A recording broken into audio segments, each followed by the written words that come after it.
என்னுடைய உயிரோடும் உணர்வோடும் கலந்து வாழுகின்ற என் அன்பு உறவுகள் அனைவருக்கும் வணக்கம்.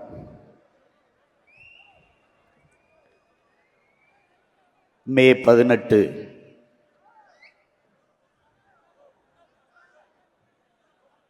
இனப்படுகொலை நாள்.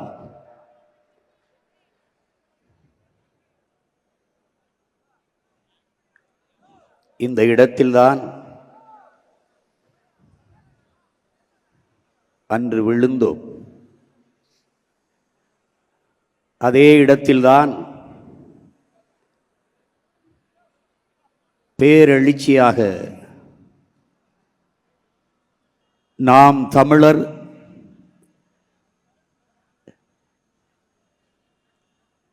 என்ற உணர்வு குவியலில் உறவாக கூடினோம்.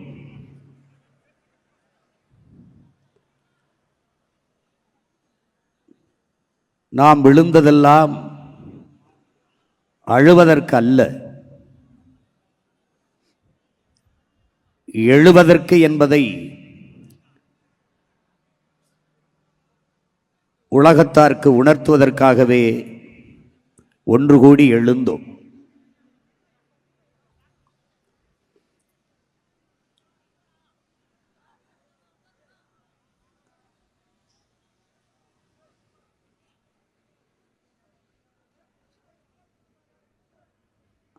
நாம்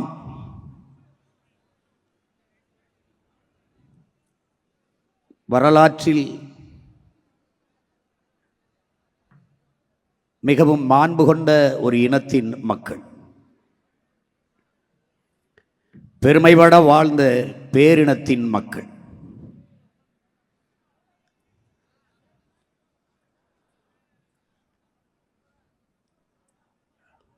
நம்முடைய மொழி நமக்கு மட்டுமல்ல, உலக மொழிகளுக்கெல்லாம் தாயான மொழி.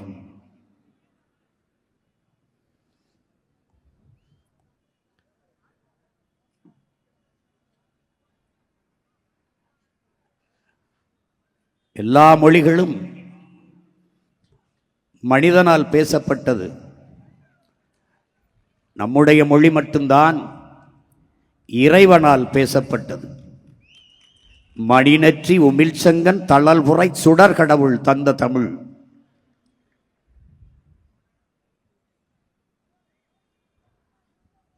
அந்த தமிழ் மற்றவர்களுக்கெல்லாம் மொழி, ஒரு பேச்சு மொழி. தமிழர்கள் நமக்கு மொழி, மூச்சு மொழி.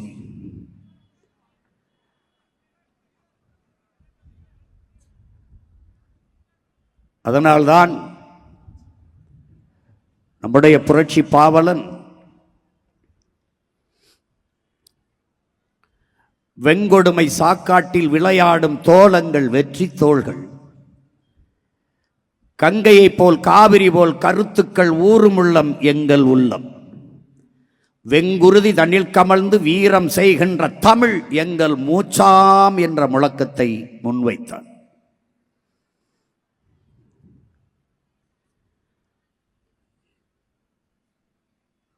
தமிழ் நமக்கு வெறும் மொழி மட்டுமல்ல, அது உயிர், உணர்வு, முகம், முகவரி, அடையாளம், கலை, இலக்கியம், பண்பாடு, வரலாறு, அறிவியல், அரசியல் எல்லாம் நமக்கு நம்முடைய மொழி. தமிழுக்கு அமுதென்று பேர், அந்த தமிழ் இன்பத்தமிழ் எங்கள் உயிருக்கு நேர் என்று பாடினார். அந்த உயிருக்கு நேரான மொழி, உயிரான மொழி சிதைந்து அழிந்துவிடக்கூடாது என்பதற்காக என்னரும் உடன் பிறந்தார்களே, என் உயிர் சொந்தங்களே, உலக வரலாற்றிலே மொழிக்காக உயிரை விட்டவன் உலகிலேயே தமிழன் மட்டும்தான். அது நம்முடைய பாட்டனார் நடராஜன், அவனை பின்தொடர்ந்து தாளமுத்து.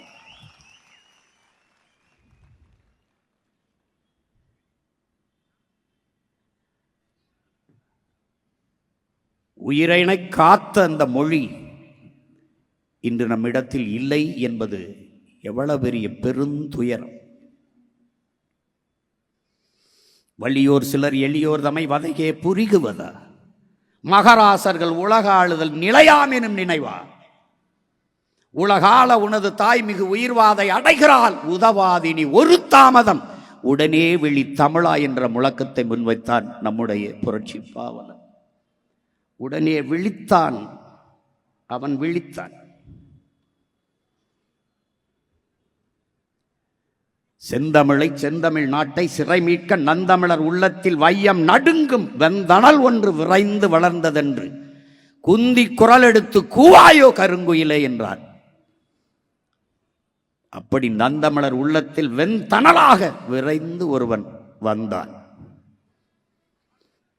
பூட்டிய இரும்பு கூட்டின் கதவு திறந்தது. சிறுத்தையே வெளியே வா, எலியன உன்னை இகழ்ந்தவர் நடுங்க, புலியன செயல் செய்ய புறப்படு. புறப்பட்டார். நம்பினை பகலினை நல்லூரில் என்றே சிம்புற் பறவையை சிறகை விரி, விழி எழு சிங்க இளைஞனே திருப்பு முகம் திற விழி. இகழ்ச்சி நேர்ந்தால் இறப்போம் என்றும் புகழ்ச்சியே எம் போனாம் என்றும் வையம் ஆண்ட வண்டமில் மறவே உன் கையிருப்பை காட்ட எழு என்றான். எழுந்தான்.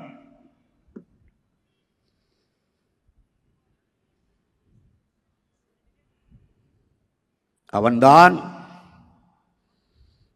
பல ஆயிரம் ஆண்டுகளாக அடிமைப்பட்டு கிடந்த அன்னை தமிழ் சமூகத்தின்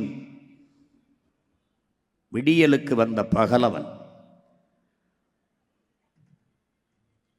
உணர்வை இழந்து உரிமை இழந்து கிடந்த இன மக்களுக்கு உரிமை மீட்க வந்த மீட்பன். 2000 ஆண்டுகளில் எவனும் கண்டிராத போராயிரம் கண்ட பேரின பெருமகன்.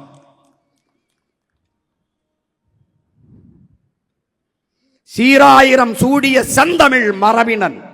தேராயிரம் பூட்டி திரு என்று வந்த திருமகன் நம்முயிர் தலைவன் மேதகுவே பிரபாகரன் அவர்.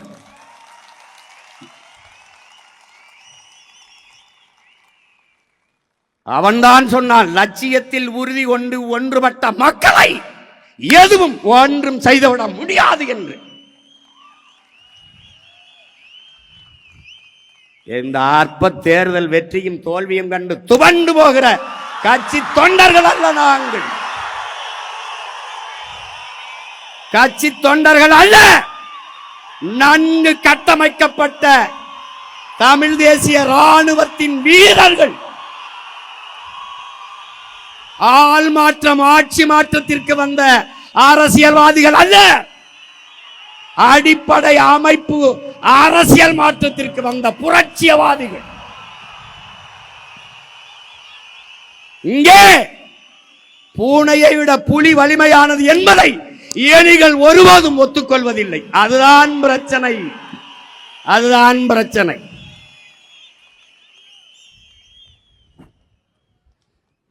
என் உடன் பிறந்தவர்களே, விடியாத இரவொன்றும் கிடையாது, அடைய முடியாத இலக்கொன்றும் கிடையாது. ஒவ்வொரு இரவும் விடிகாலை அடுத்த நல்ல விடியலை தயாரித்துக் கொண்டிருக்கிறது. அப்படி ஒவ்வொரு தோல்வியும் மகத்தான வெற்றியை தயாரித்துக் கொண்டிருக்கிறது.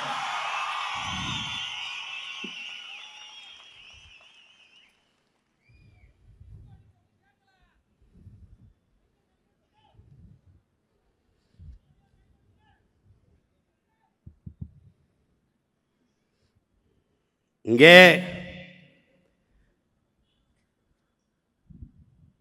எதற்காக போராடினோம்? எதற்காக நாம் இந்த களத்திற்கு வந்தோம்? கட்சி ஆரம்பித்து பதவியை கைப்பற்றல். அதிகாரம் எதற்கு நமக்கு தேவைப்படுகிறது? எதற்காக இந்த அதிகாரத்தை விரட்டி தரத்தி ஓடிக்கொண்டிருக்கிறோம்? எதற்காக? தமிழ் மீட்சியே தமிழர் எழுச்சி என்கிறார் தாத்தா தேவைநெய்ய பாவாணர். தாய்மொழியை இழந்துவிட்ட மறந்துவிட்ட இனம் வாழாது. வரலாற்றை மறந்துவிட்ட இனமும் வாழாது. மொழியை பாதுகாத்த இனம்தான் கடுகளவிருந்தாலும் மலையளவு உயர்ந்து வாழும். மொழியை இழந்துவிட்ட இனம் மலையளவிருந்தாலும் கடுகளவு சிறுத்து வீழும். இதுதான் வரலாறு எங்கிலும் நிகழ்ந்திருக்கிற உண்மை.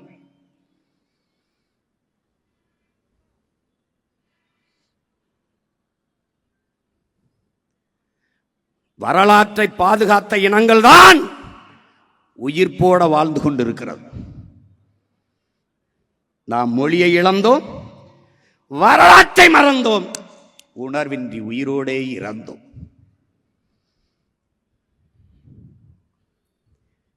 இதற்கு இந்த அதிகாரம் சிதைந்து அழிந்து கொண்டிருக்க அன்னை தமிழ் மொழியை மீட்டு உருவாக்க அதிகாரம். அதற்காகவே அதை நோக்கி விரைகிறோம். மறைக்கப்பட்ட எமது இனத்தின் வரலாற்றையும், வரலாற்றில் புறக்கணிக்கப்பட்ட இனத்தின் மக்கள் ஒரு நாள் தங்களுக்கான வரலாறை தாங்களே எழுதுவார்கள் என்கிறார் புரட்சியாளர் அண்ணல் அம்பேத்கர் அவர்கள். புறக்கணிக்கப்பட்ட அடையாளங்கள் முழுக்க முழுக்க அழித்து மறைக்கப்பட்ட இனத்தின் மக்கள் எங்களுக்கான வரலாற்றை எழுதுவதற்காகவே களத்திற்கு வந்தோம்.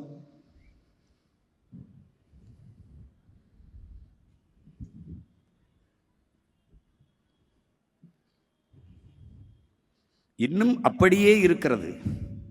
இந்த களமும் காலமும் எங்களுடையதுதான். இன்னும் அப்படியே இருக்கிறது. கால்கள் வழிநடத்தி செல்கிற பிள்ளைகள் அல்ல, உயர்ந்த கனவு வழிநடத்தி செல்கிற பிள்ளைகள். எங்களுக்கு இழப்பதற்கு ஒன்றுமில்லை உயிரை தவிர, ஆனால் அடைவதற்கு உயர்ந்த உன்னதமான லட்சியம் இருக்கிறது.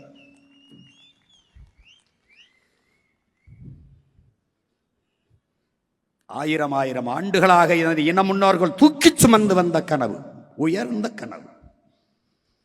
அரசாட்சியா குடிதலி கோலோச்சும் மாநில மன்னன் அடிதொழி நிற்கும் உலகு முறை செய்து காப்பாற்றும் மன்னவன் மக்களுக்கு இறை என்று வைக்கப்படும். உருவசியும் ஓவா பிணியும் செருவகையும் சேராது இயல்வதன் நாடு பகுத்து வகுத்து தந்த என் பாட்டன். கனவு அப்படியே இருக்கிறது. அதை நிறைவேற்றுவதற்கான காலமும் இன்னும் எங்கள் முன்னால் இருக்கிறது. எங்கள் திருநாட்டில் எங்கள் நல்ல ஆட்சியே என்றான் எங்கள் புரட்சி பாவலன். எங்கள் முன்னோர்கள் கண்ட அந்த நல்ல ஆட்சி, அறம் சார்ந்த ஆட்சி செய்த மறவர்களின் வாரிசுகள் அந்த ஆட்சியை இதே என் அன்னை நிலத்தில் நாங்கள் நிறுவுவோம்.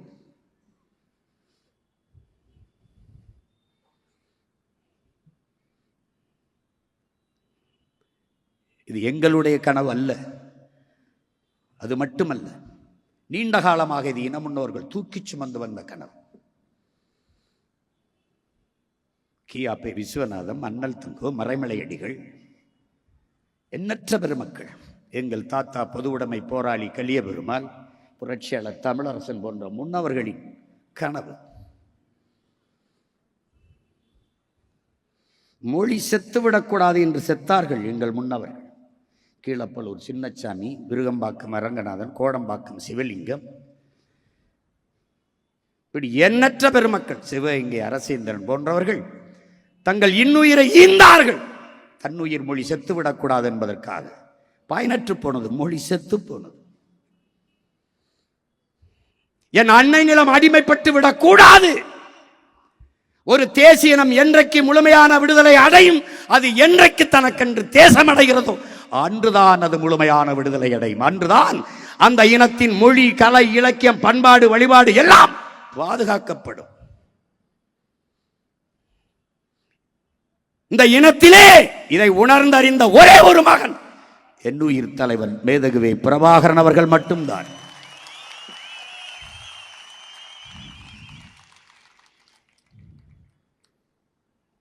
அதற்காக அவன் முன்னவர்கள் கொண்டிருந்த நோக்கத்தை அவன் உள்வாங்கினான். என்ன? அடிமை வாழ்வினும் உரிமை சாவு மேலானது. சரணடைந்து வாழ்வதை விட சண்டையிட்டு சாவது மேலானது. மண்டிட்டு வாழ்வதை விடவும் மானத்தோடு மாண்டு போவதே மேலானது. உயிரை இழக்கலாம், உரிமையை இழக்கலாமா என்ற நோக்கத்தை உள்வாங்கினான். எனக்கு வேண்டியது என் இனத்தின் விடுதலை, விலை தலையே ஆனாலும் தர தயக்கமில்லை என்று களத்திலே பாய்ந்தான். கையிலே ஆயுதமில்லை, என்ன செய்யலாம்? உயிரையே ஆயுதமாக ஏந்தினான். உலக வரலாற்றில் எத்தனையோ விடுதலை போராட்டங்கள், இயக்கங்கள், அந்த இயக்கமும் மரணத்தை உருக்கி ஒரு குப்பியில் அடைத்து உதட்டுக்கு முன்பு தொங்கவிட்ட இயக்கம் உலக வரலாற்றிலே என் தலைவன் பிரபாகரன் கட்டமைத்த தமிழீழ விடுதலை புலிகள் என்ற தேசிய இராணுவம் தான்.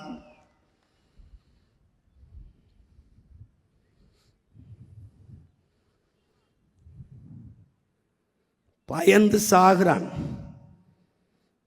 அவர் படத்தை பார்த்தாலே நடுங்குகிறான்.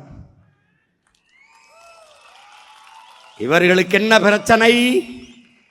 சீமானும் அவன் பிள்ளைகளும் அவன் உடன் பிறந்தார்களும் திரும்ப திரும்ப இதையே மறைய விடாமல், அழிய விடாமல் அந்த உணர்வை பேசி பேசி அடுத்த தலைமுறைக்கு கடத்தி கொண்டிருக்கிறார்கள் என்ற பிரச்சனை இவர்களுக்கு.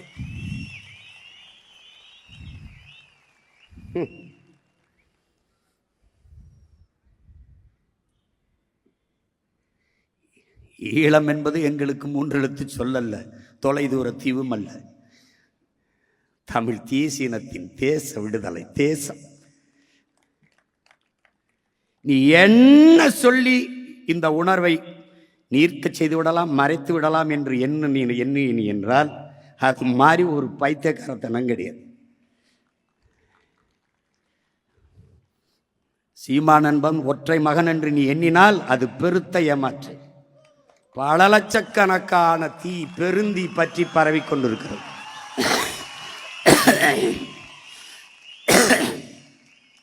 முன்னாடி இருக்கிற ஒவ்வொரு வீரனும் 100 சீமானுக்கு சமமானம் என்பதை நீ புரிந்து கொள்ள வேண்டும். நாங்கள் கலைகிற கூட்டம் அல்ல, விளைகிற கூட்டம் என்பதை நினைவில் கொள்ள வேண்டும். காத்தடிக்கும் திசையெல்லாம் பறக்கிற பதர்கள் அல்ல, புயலே அடித்தாலும் அதே இடத்தில் அசையாமல் நிற்கிற வீரியமிக்க மணிகள். நாங்கள் எங்கு தொடங்கினோம்? வீழ்ச்சியில் இருந்துதான். விழுந்த இடத்தில் இருந்துதான் எழுந்தோம்.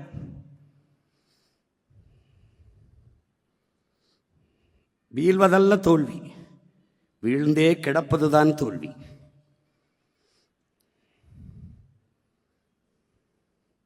எத்தனை முறை விழுந்தாலும் எழுந்துவிட முடியும் என்கிற எண்ணம்தான் வலிமையும் நம்பிக்கையும். என் உடன் பிறந்தவர்களே, என் உயிருக்கு இனிப்பானவர்களே, 7 அடி நீளம் தாண்ட 70 அடி பின்னோக்கி போய் ஓடி வர வேண்டியது இருக்கிறது. இந்த பின்னோக்கி போனது 7 அடி அல்ல, 70 அடி பாய்வதற்கு என்பதை என் அன்பு தம்பிதங்கள் புரிந்து கொள்ள வேண்டும்.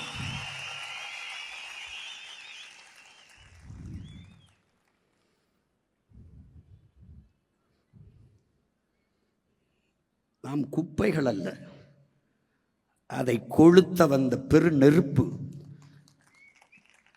என்பதை புரிந்து கொண்டு நாம் களத்தில் நிற்க வேண்டியிருக்கிறது.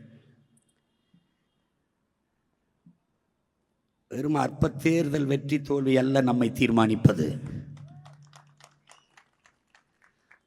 அதிகாரம் மிக வலிமையானது, அண்ணல் அம்பேத்கர் சொல்கிறார். ஆனால் அதே அதிகாரம் நிலையானதல்ல, அது மாறும். ஆனால் நாம் ஏற்றிருக்கிற தத்துவ நிலைப்பாடுதான் உறுதியானது, மாறாதது.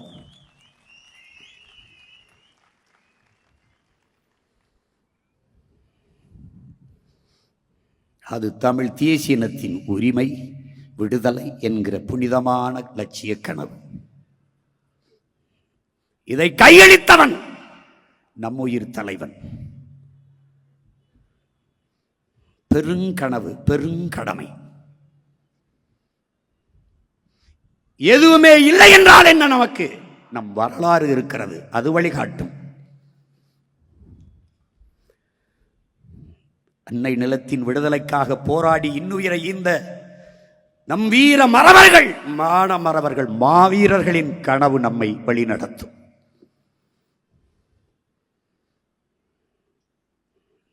நம் உயிர் தமிழுக்கு வலிமை இருக்குமானால் அந்த மொழியை காக்க இன்னுயிரை இந்த ஈக மறவர்கள் அவர்கள் உயிர் கொடுத்தது உண்மையானால் தாய் நிலம் அடிமைப்பட்டு விடக்கூடாது, ஒரு தேசியம் விடுதலை பெற்று பெருமையோடு வாழ வேண்டும் என்கிற புனித கனவை சுமந்து போராடி நமது மாவீரர்கள் இன்னுயிரை ஈந்தது உண்மையானால் நாம் உறுதியாக வெல்லுவோம் என்பதும் உண்மைதான் என்பதை என் அன்பு சொந்தங்கள் புரிந்து கொள்ள வேண்டும்.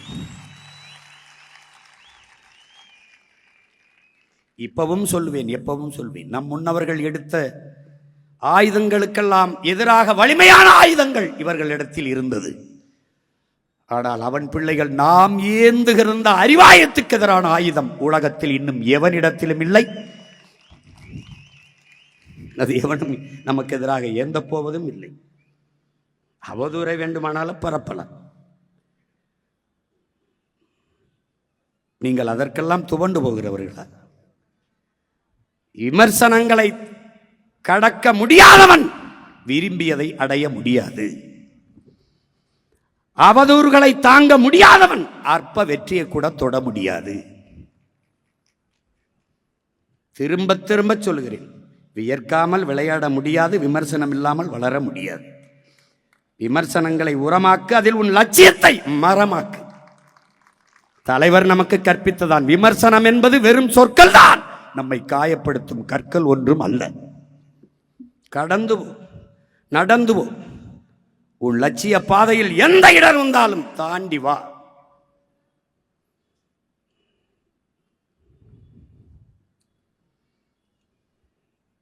எவ்வளவு பெரிய கனவை சுமந்து போராடிய ஒரு இனத்தின் பிள்ளைகள் நாம். ஒரு தேசிய இனத்திற்கான தேச விடுதலை, தனித்த தாயகம், சுதந்திரம் பெற்ற தனித்த தாயகம் என்கிற புனித கனவு.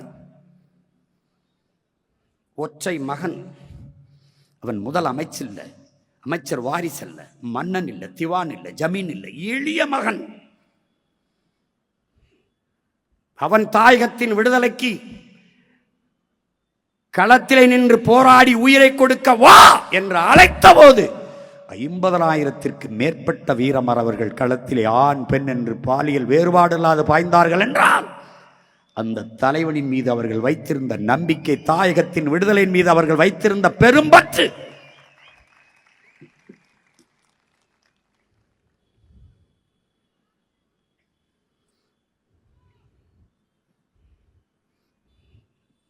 வல்லாதிக்க நாடுகள் எல்லாம் சேர்ந்து, இந்திய துணைக்கண்டமும் இணைந்து, அன்றைக்கு இந்திய ஒன்றியத்தையும் இந்த நிலத்தையும் ஆண்டு கொண்டிருந்த கட்சி ஆட்சிகள் எல்லாம் சேர்ந்து நம்மை அழித்தார், கதற கதற அழித்தார். போர் சூழலில் களத்திலே நின்ற மகன்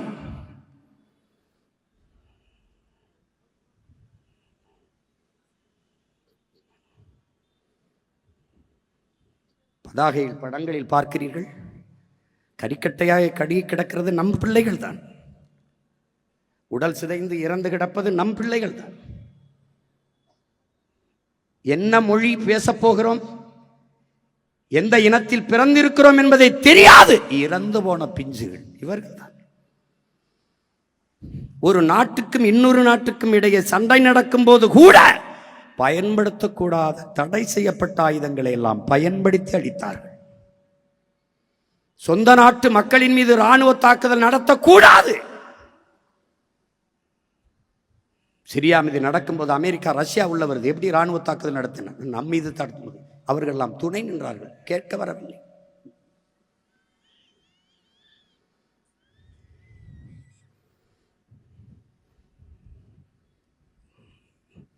வான்வெளி தாக்குதல், சொந்த நாட்டு மக்களின் மீது வான்வெளி தாக்குதல், பாஸ்பரஸ் குண்டுகள், கொத்தனி குண்டுகள், நச்சு குண்டுகளை வீசிக்கொண்டார்கள். நம்மை அழித்தது ஆயுதங்கள் மட்டுமல்ல, உலக மக்களின் அமைதியும் சேர்த்துத்தான் நம்மை அழித்து ஒழித்தது. யாதும் ஊரே யாவரும் கேளீர் என்று உலகம் தழுவி நேசித்து நின்றவனின் பரம்பரை, பிறப்புக்கும் எல்லா உயிருக்கும் என்று எல்லா உயிர்களையும் நேசித்தவனின் வாரிசுகள், பத்துண்டு பல் உறவுகள் உயிர்கள் ஓம்புக என்று பாடிய அவனுடைய பிள்ளைகள். உலகத்தில் எத்தனை நாடுகளை வென்றான் நம் முன்னவன் நரசேந்திரனும் அவன் அப்பன் அருள்மொழியும். ஒரு இனத்தை அடிமைப்படுத்தி தமிழர்கள் ஆண்டார்கள் என்று சின்ன செய்தி வரலாற்றில் பதிவானது உண்டு இல்லை. ஏன் மாண்பு, ஏன் என் தாய் தமிழ் பேரன்பின் தாய், அவளுக்கு யாரையும் பகைக்க தெரியாது. ஆனால் பகைத்தால் எவனையும் மிச்சம் வைக்க தெரியாது. அதுதான் அவள் பிறவி குணம்.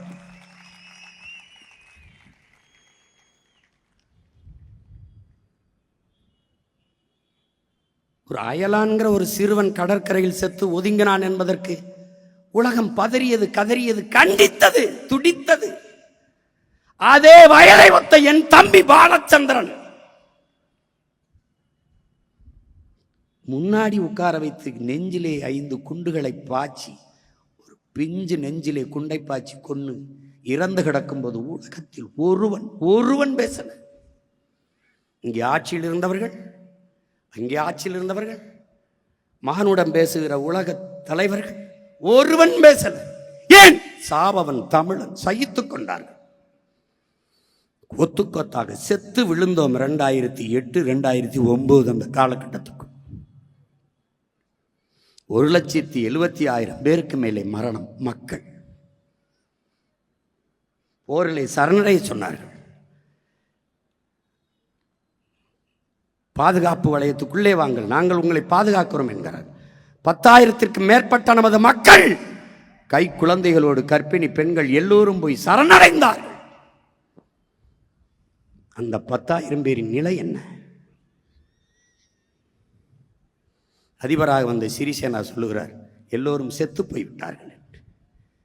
10,000 பேரை சரணடை வந்த மக்களில், பொதுமக்களில் 10,000 பேர் எப்படி செத்தார்கள் என்று ஒருவன் கூட கேட்கல. பசியிலையா, பட்டினியிலையா, நோயிலையா, எப்படி செத்தார்கள் எவனுமே கேட்கல. கேட்கிறோம் நாம், எவன் காதிலும் கேட்கல. ஏன்?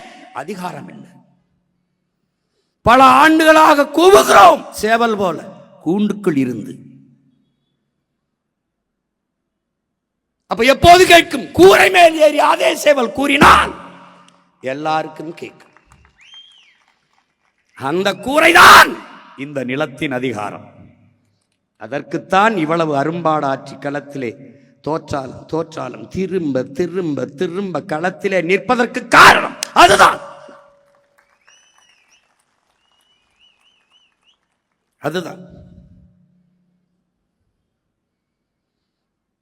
தோற்று போனால் உங்கள் கட்சியில் இருக்கிற பிள்ளைகள் துவண்டு போய் விடுவார்களா? இல்லை. வீர சுதந்திரம் வேண்டி நின்றார் வேறொன்று கொள்வாரோ என்கிறான் எங்கள் பாட்டன் பாரதி. சுதந்திர பசி கொண்ட மக்களை சோற்று பசி ஒன்றும் செய்யாது என்கிறார் எங்கள் உயிர் தலைவன் மேதகுவி பிரபாகரன் அவர்கள். எங்களுக்கு இருக்கிறத வயிற்று பசி அல்ல, வரலாற்றின் பசி.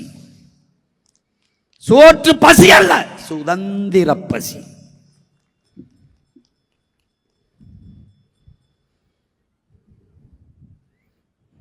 உடலிலே கடைசி உயிர் துளி இருக்கும் வரை இந்த மூச்சு தமிழ் தேசியனத்தின் உரிமை, மீட்சி, விடுதலை, விடுதலை என்றுதான்.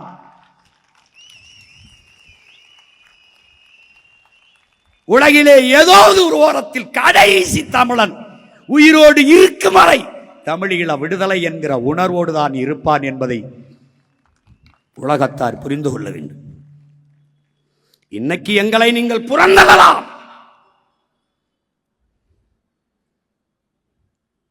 எங்கு உன் மொழி நிராகரிக்கப்படுகிறதோ அங்கு உன் குரல் வலை நெரிக்கப்படுகிறது என்கிறான். இன்று என் மொழி நிராகரிக்கப்பட்டு எங்கள் குரல் வழி நெரிக்கப்படலாம், நீ என் வெற்றியை தள்ளி போடலாம், ஆனால் ஒருபோதும் தடுத்து விட முடியாது என்பதை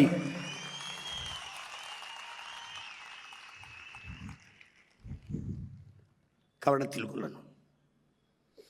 அவ்வளவுதான். அப்படித்தான் எல்லாம் நினைச்சான், அப்படிதான் நினைச்சான். அவ்வளவுதான் தமிழர்கள் என்றார்கள்.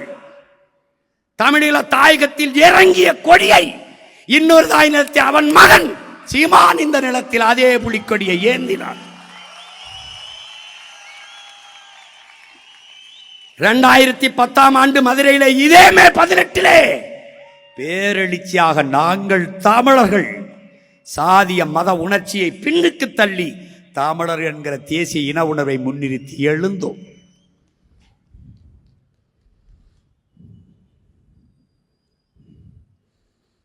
இலக்கை குறித்தாகிவிட்டது, பாதை சரியாக இருக்கிறது, பயணம் தெளிவாக இருக்கிறது, உழைப்பு உறுதியாக இருக்கிறது, வெற்றி உறுதியாக இருக்கிறது.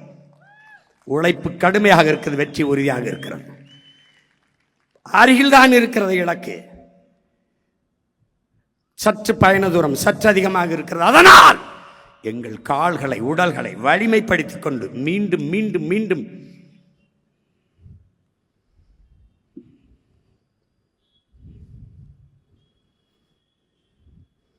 இத்தனை மொழிக்காக செத்த மறவர்கள், இனத்திற்காக செத்த மறவர்களின் உயிர் ஈகமும் அர்ப்பணிப்பும் அர்த்தமற்று போவதா என்பதை என்னரும் தம்பி தங்குகள் உயிரினுமிலே உடன் பறந்தார்கள் உலகெங்கும் பரவி வாழ்கிற என்னுயிர் சொந்தங்கள் எண்ணி பார்க்கணும். ஒரே வழிதான், ஆயுதம் மிச்சம் வைத்ததை அரசியலாக வென்று முடிக்கணும். அடிமை இனத்தின் உரிமை மீட்சிக்கு நமக்கு இருக்கிற கடைசி வாய்ப்பு அரசியல் விடுதலை மட்டும்தான். உலகெங்கும் தமிழ் தேசிய மக்கள் ஒரே அரசியல் கொடையின் கீழே ஒன்று திரள வேண்டும். ஒவ்வொரு தோட்டாவும் வலிமையானது.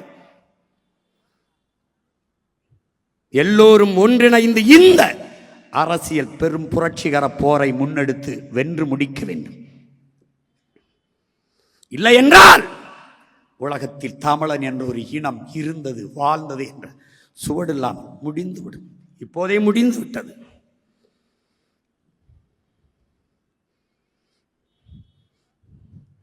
நம் மக்களுக்கு தேவை ஐடியாலஜி இல்லை, இமேஜ். அவர்களுக்கு ஆழ்ந்த அரசியல் தேவையில்லை, அபிமானம். நாம் வரலாறு படித்தோம், இலக்கியம் படித்தோம், புவியியல் படித்தோம், அறிவியல் படித்தோம், பொருளாதாரம் படித்தோம், சூழியல் படித்தோம், உயிரியல் படித்தோம், வேதியியல் படித்தோம், இயற்பியல் படித்தோம், வேளாண்மை படித்தோம். இதெல்லாம் தேவையில்லை என்று மக்கள் நமக்கு வேற ஒரு பாடத்தை கற்பித்திருக்கிறார்கள். இது புது பாடம்தான், அதையும் நாம் படிப்போம், அதையும் நாம் படிப்போம்.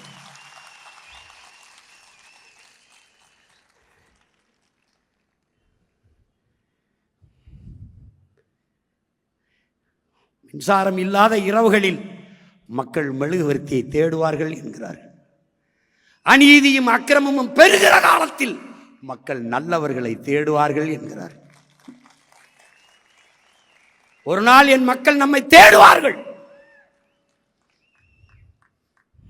பருவநிலை மாறுகிறது, புவி வெப்பமாகிறது, கடல் கொதிநிலை அடைகிறது, நீர் கிடைக்கவில்லை, சோறு கிடைக்கவில்லை. நாம் சொல்லுகிற அரசியல் அவர்களுக்கு தெரிய வர குறைந்தது இன்னும் 1/4 நூற்றாண்டுக்கு மேலே ஆகும். அவர்களுக்கு நம்ம என்ன சொல்கிறோம்னு தெரியும். நாம் பேசுவது வேடிக்கையாக இருக்கிறது, வேடிக்கை காட்டினவன் தலைவனாக தெரியுறான். ஒன்றும் பண்ணுறதுக்கு இல்லை, ஒன்றும் பண்ணுறதுக்கு இல்லை. அவர்களுக்கு தேவை கருத்து அல்ல, வெறும் கவர்ச்சி. கவர்ச்சி எவ்வளவு? யாரு வேட்பாளர்னு தெரியாது, என்ன சொல்றான்னு தெரியாது, அவன் வேலை செஞ்சான்னு தெரியாது, எதுக்கு போடுறோம் ஏன் போடுறோம்னு போட்டு கடைசியா வென்றவர் இவர் தான் வேட்பாளரா? விளங்கிரும்டா நாடு, டே விளங்கிரும்டா. இதுக்கு marks, Lenin, Engels, இங்கர்சாலு, Socrates, Plato, Aristotle, புத்தன், பூலே, அம்பேத்கர், ஃபிடல் காஸ்ட்ரோ, சேகுவேரா, பகத்சிங்கு, வள்ளுவன், கம்பன், கபிலன், இளங்கோ, எல்லாம் பாரதி, பாரதிதாசன், பெருஞ்சித்திரனார். ஒரு இளவும் தேவையில்லை, ஒரு இளவும் தேவையில்லை, ஒரு இளவும் தேவையில்லை, ஒரே இளவும் தேவையில்லை. ஆனாலும் ஒரு உயர்ந்த நோக்கத்தை கொண்டு அதை நிறைவேற்றுவதற்காக தொடர்ந்து தொடர்ந்து செயல்படுகிற முயற்சிதான் வரலாற்றில் பிற்காலத்தில் வருகிற மக்கள் படிக்கிற வரலாறாக மாறுகிறது என்கிறான் மாமேதை மார்க்ஸ். என் அன்பு உடன் பிறந்தார்களே, பேரன்பு மிக்க என் பெற்றோர்களே, அலை கரும்பாறையை கரைப்பது வலிமையால் அல்ல, தன் விடா முயற்சியால் என்பதை புரிந்து கொள்ள வேண்டும். என்னை தோற்கடித்து தோற்கடித்து நீ தோற்று போவாய். கடைசியாக நான் வென்று முடிப்பேன். அன்னைக்கு நீ என்னோடு சேர்ந்து சிரிப்பாய். ஏன் ஏன் நான் காலத்தின் மகன், வரலாற்றின் பிள்ளை. சிதைந்து அழிந்து கொண்டிருக்கிற தமிழ் தேசிய மக்கள் பாதுகாப்பாக வாழ்வதற்கு போராடித்தான் ஆக வேண்டும் என்ற நிலைக்கு தள்ளப்பட்டு விட்டார்கள். இந்த வரலாற்றின் பேரடைப்பில் இருந்து, பெரும் பணியில் இருந்து தமிழ் இளம் தலைமுறையினர் விலகிச் செல்ல முடியாது என்கிறார் எங்கள் உயிர் தலைவர். அந்த கூற்றுக்கேற்ப விலகிச் செல்லாமல் கூடியவர்களால் இங்கே இங்கே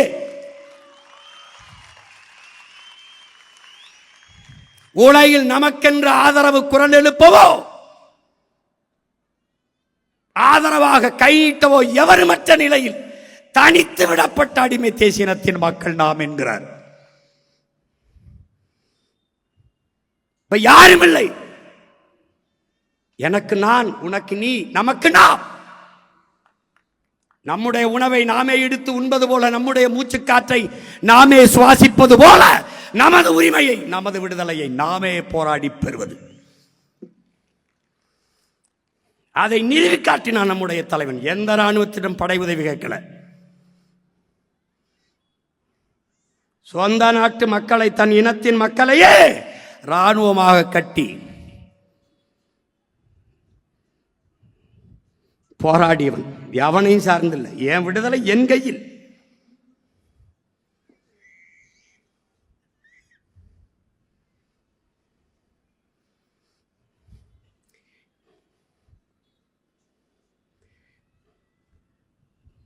நமக்கு ஏன் விடுதலை தேவைப்படுகிறது? எதற்கு நமக்கு அதிகாரம் தேவைப்படுகிறது? எதற்காக நமது முன்னவர்கள் போராடினார்கள்? நமது மாவீரர்கள் எதற்கு இத்தனை ஆயிரம் பேர் உயிரை கொடுத்தார்கள்? உரிமை பெற்று நம் இனம் பெருமையோடு வாழ வேண்டும் என்பதற்காகத்தான். அவர்கள் உயிர் இல்லை நம்மோடு, ஆனால் கனவு இருக்கிறது நம் கையோடு. அந்த கனவை நிறைவேற்ற வேண்டும் என்ற துடிப்பும் தவிப்பும் விரியும் நம் ஒவ்வொருவருக்குள்ளும் இருக்க வேண்டும். ஒவ்வொரு முறையும் நாம் ஏற்றுகிற அந்த ஈகை சுடர் என்பது நம் நெஞ்சுக்குள் அணையாமல் எரிந்து கொண்டே இருக்க வேண்டும். அந்த நெருப்பை அடுத்த அடுத்த அடுத்த தலைமுறைக்கு அணைய விடாமல் பாதுகாத்து கடத்த வேண்டும். ஒற்றை மகன் இத்தனை பேரை உணர்வு சூடேற்றி உசிப்பவில்லையா? இன்னைக்கு எத்தனை ஆயிரம் பேரர்கள், எவ்வளவு ஆழ்ந்த செறிந்த கருத்து செறிவோடு மக்களை உசுப்பக்கூடிய பேராற்றல் கொண்ட பேச்சாளர்கள், கருத்தாளர்கள் நம் பிள்ளைகள் எத்தனை பேர்.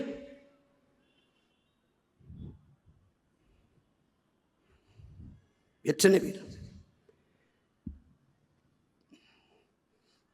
இறுதியாக போர் முடிவதற்கு சற்று முன்பு தலைவர் சொன்ன வார்த்தை, பற்ற வைத்து விட்டோம், அது எரியும் என்கிறார். அவர் பற்ற வைத்து விட்டார், எரிகிறது.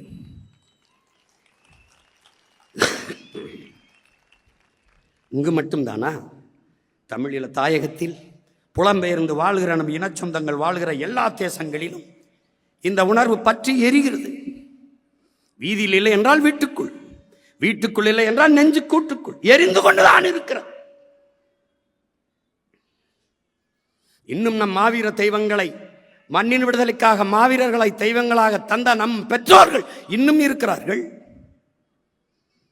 களத்திலே நின்றவர்கள், கைகாலை இழந்தவர்கள், இன்னும் காலிலே நெஞ்சிலே தலையிலே குண்டை சுமந்து இருப்பவர்கள் இன்னும் உயிரோடு இருக்கிறார்கள்.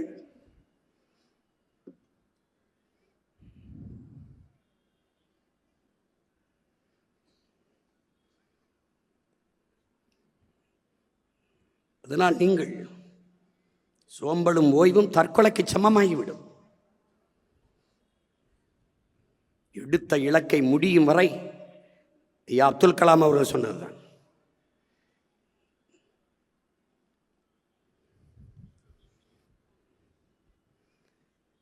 உன்னால் முடியும் வரை போராடு என்பதல்ல, நினைத்தது முடியும் வரை போராடு.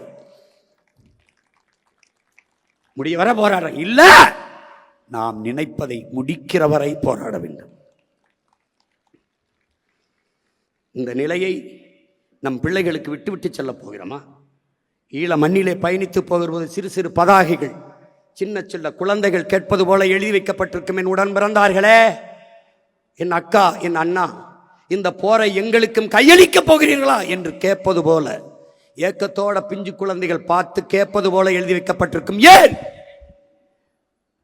நாமே வென்று முடித்து விடுதலை பெற்ற நாட்டை நம் அடுத்த தலைமுறைக்கு ஒப்படைக்க வேண்டும் என்கிற உறுதியை ஒவ்வொரு வீரனுக்கும் தர வேண்டும் என்பதற்காக. அதேதான் உங்கள் மகன் உங்களிடத்திலே சொல்கிறேன். உங்கள் உடன் பிறந்தவன். இன்றைக்கே படிக்க கல்வி இல்லை, படித்தா வேலை இல்லை, குடிக்க நீர் இல்லை, சுவாசிக்க காற்று இல்லை, நஞ்சில்லாத உணவில்லை. பிறக்கிற குழந்தை புற்றுநோயோடு. எனக்காக ஒரு முறை புற்றுநோய் மருத்துவமனைக்கு நீ போய் வா. 3, 4 வயது குழந்தைகள் தலையில் மொட்டையடிக்கப்பட்டு இந்த புற்றுநோயோடு இருக்கிறதை நீ பார்த்த பிறகு நிம்மதியாக உறங்கிவிட்டால் அதற்கப்புறம் நான் பேசுறதை நிறுத்திடுறேன். ஏன்? உணவு விஷமாகிவிட்டது, காற்று நஞ்சாகிவிட்டது, நீர் விஷமாகிவிட்டது, இந்த உயிர் தேவையான 3ம் நஞ்சாகிவிட்டது. இதிலே நம் பிள்ளைகளை விட்டு செல்ல போகிறோமா? ஆள் மாறி இருக்குது, ஆட்சி மாறி இருக்குது, ஆட்சி முறை மாறுமா? இல்லை, என்ன மாறிட போகிறது பார்ப்போம். மிகுதியான் மிக்கவை செய்தாரை தான் தம் தகுதியால் வென்றுவிடல் என்று 2000 ஆண்டுகளுக்கு முன்பே நம்மவன் பாடியது எனக்குத்தான், உனக்குத்தான். மிகுதியான் மிக்கவை செய்தாரை தான் தம் தகுதியால் வென்றுவிடல். பொறுமையாக இருந்து வென்று காட்டடான். அதனாலதான் எந்த பயில்ட்டையும் பேச்சு கிடையாது, எவன்டையும் பேச்சு கிடையாது. பேசியாச்சு. இனி பேசுறதுக்கு ஒண்ணுமில்லாத அளவுக்கு பேசியாச்சு. காத்து, கடல், மலை, மரம், செடி, கொடி, ஆடு, மாடு எல்லாம் பேசியாச்சு. உனக்கு நக்கலாவும் நகைச்சுவாயிருக்கல, ஒரு நாள் நீ என்னை தேடுவ. நீ கஷ்டம் வரும்போதான கோயிலுக்கு போவ. ஒரு நாள் என் கோயிலுக்கு நீ வருவ. என்கிட்ட வருவ. நீ எதுவும் மாறாது. மாற்றுவதற்கு என்னையும் என் பிள்ளைகளையும் தவிர எவனாலும் முடியாது. எந்த பிரச்சனைக்கும் வேறும் தெரியாது, தீர்வும் தெரியாது.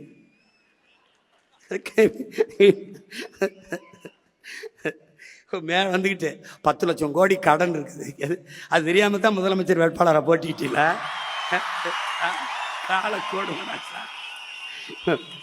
நல்ல வேலை என்னைய தோக்கடிச்சு உள்ள வரவிடாம விட்டான். உள்ள போய் இருந்த நல்வாய்ப்பா தப்பிச்சு போயிட்டு எல்லாரும். ஒரு 5-6 பேரோட உள்ள வந்திருந்தேன், மொத்த பேரும் வெளியில தான் இருக்கணும். ஏதோ என் மக்கள் என் மேல பாம்பாத்து விட்டாங்களா இல்ல உங்க மேல பாம்பாத்து போட்டாங்களா ஒன்றும் தெரியல. ஏன்னா போயிருந்துக்கு 10 லட்சம் கோடி கடன். நான் தான் பாட்டா பாடினேன், 10 லட்சம் கோடி கடல்ல நாடு, இதுல இலவசம் வேற பெருவிக்க கேடு. தெருவா ஊரா பேசுனேன். முதலமைச்சர் ஆன பிறகுதான் அவருக்கு தெரியுது 10 லட்சம் கோடி கடன் இருக்குன்னு. ஐய அப்படியா? 10 லட்சம் கடனா?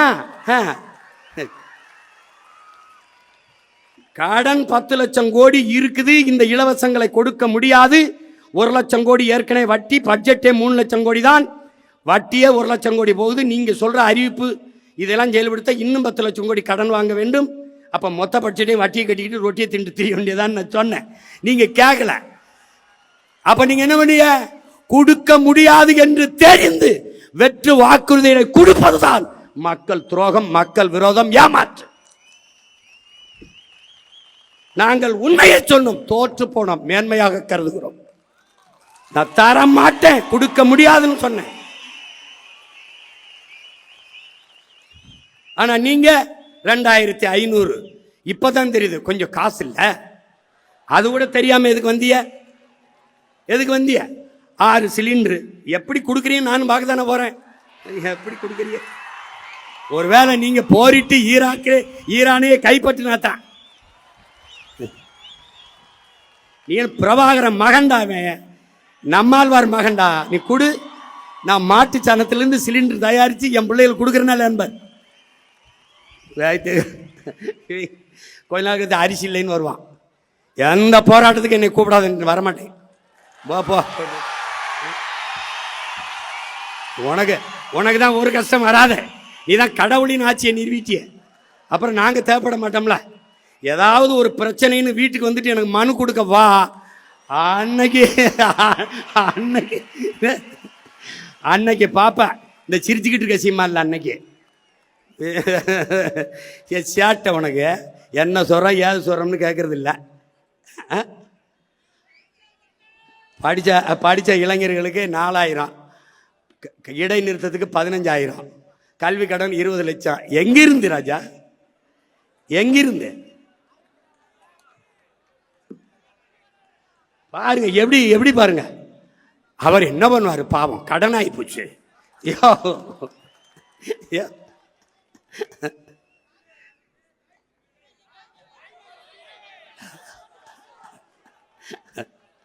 வரும் தாய்மாமன் சீர் வரும். நீ பொண்ணு பார்த்துட்டு காத்திரு, தாலிக்கு தங்க வரும். தாய்மாமன் சீர் வரும். இது ஒரு கேவலம்டா, இது ஒரு கேவலம். ஆனால் நான் நிறைய பாடம் நடத்தினேன். எனக்கு என் மக்கள் நடத்தின பாடம் இருக்குல்ல, படிக்க முடியல, திணறிட்டேன். ஜனநாயகம் அதான் சொல்கிறான் ஹிட்லரு. எத்தனை ஆண்டுக்கு முன்னாடி சொல்கிறான் பாருங்க.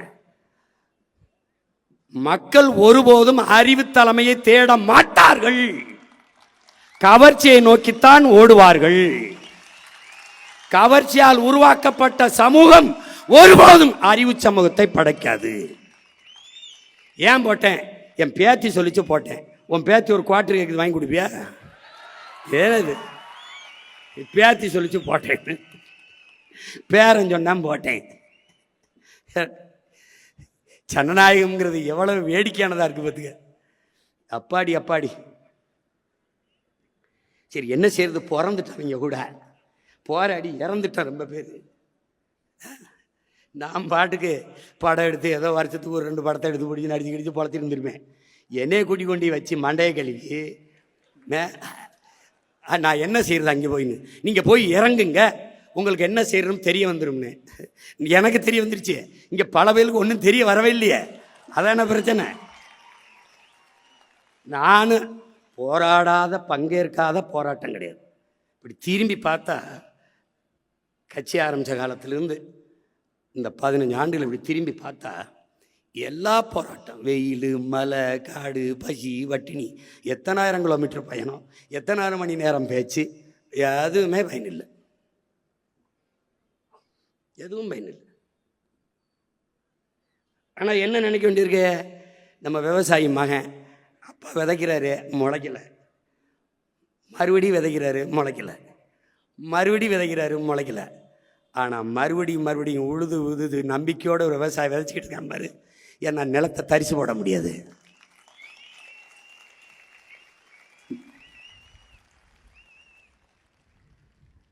ஓசோ சொல்கிறான்ல, ஒவ்வொரு நாளையும் அறுப்பதற்கான நாளாக கருதாதே, விதைப்பதற்கான நாளாக கருதுன்னு. விதைப்போம். இந்த காலம் நமக்கானது. இந்த காலத்தையும் களத்தையும் நம் கைக்கு நகர்த்தணும். நம்மகிட்ட 2 என்ன இருக்கு? உண்மை இருக்கு, நேர்மை இருக்கு, உழைப்பு இருக்கு, வேற ஒன்றும் இல்லை. திரும்ப அதே உண்மையும் நேர்மையுமாக நின்று கடுமையாக உழைப்போம். களத்தை நமதாக்குவோம். நம்பிக்கையோடு நமக்கு இருக்கிற ஒரே வழிதான். இவ்வளவு இழந்திருக்கான். நமக்கு இருக்கிற அரசியல் தீர்வு இவர்கள் தான் சொன்னார்கள். ஆயுதத்தை கீழே வைத்து விடுங்கள், போரை நிறுத்துங்கள், அரசியல் தீர்வை பெற்றுத் தருகிறோம் என்று சொன்னவர்கள் இவர்கள்தான்.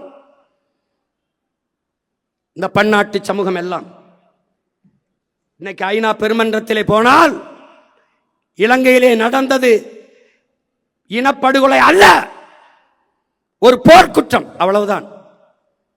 அதை இனப்படுகொலை என்றே ஏற்க மறுக்கிறது.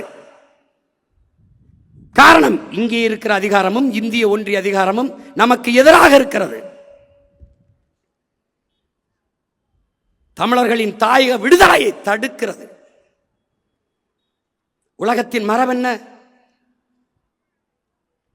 வல்லாதிக்கத்தின் அழகென்ன? எளியவன் பக்கம் நிற்பது. புரட்சியாளர் லெனின் என்ன சொல்றான்? ஒடுக்குகிற தேசிய இனத்திடமிருந்து ஒடுக்கப்படுகிற தேசிய இனம் விடுதலை பெற விரும்புவது தன்னுரிமை. அந்த தன்னுரிமையை போராடி பெற வேண்டியது ஒவ்வொரு தேசிய இனங்களின் பிறப்புரிமைங்கிறான். அந்த பிறப்புரிமை கெட்டுத்தான் நாம் போராடினோம். ஒரு வீட்டுக்கு மனமுடித்து வருகிற மணப்பெண் வாழ பிடிக்கவில்லை என்றால் மனமுறிவு கேட்டு செல்வதை அவ குடும்ப உறவை சிதைக்கிறாள் என்று சொல்வது எப்படிப்பட்ட பைத்தியக்காரத்தனமோ, அப்படி ஒரு தேசிய இனம் விடுதலை பெற்று பிரிந்து செல்ல விரும்புவதை பிரிவினவாதம் என்று பேசுவதும் அப்படிப்பட்ட பைத்தியக்காரத்தனம் என்கிறான்.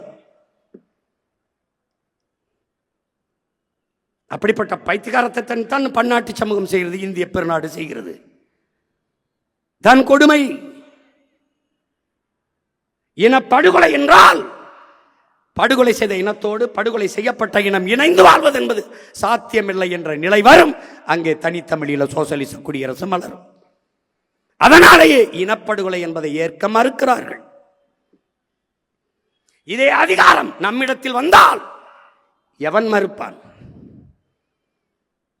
எவன் மறுப்பான்? தமிழ் தேசிய அரசு நிறுவப்பட்டால் பல லட்சக்கணக்கான மக்களை கூப்பிட்டு தமிழீழ தேசிய அங்கீகார மாநாடு ஊடக பெரும் தலைவர்கள், இந்திய நாட்டிலே பிற மொழிவழி தேசிய மக்களின் தலைவர்கள், மாநில முதலமைச்சர் கூப்பிட்டு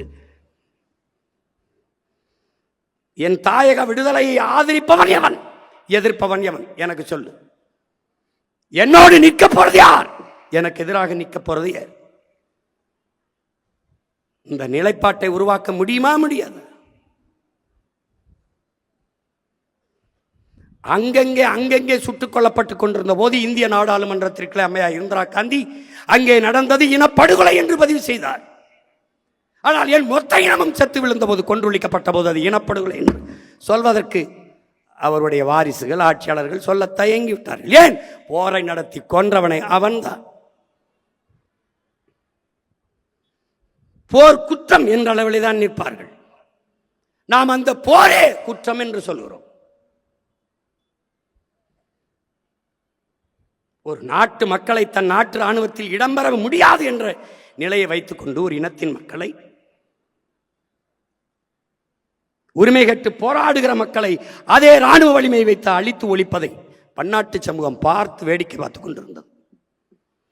எவனுக்கு தகுதி இருக்கிறது? உரிமை, சுதந்திரம், மனிதநேயம் இதெல்லாம் பேச யாருக்கு உரிமை இருக்குது, தகுதி இருக்குது உலகத்தில்?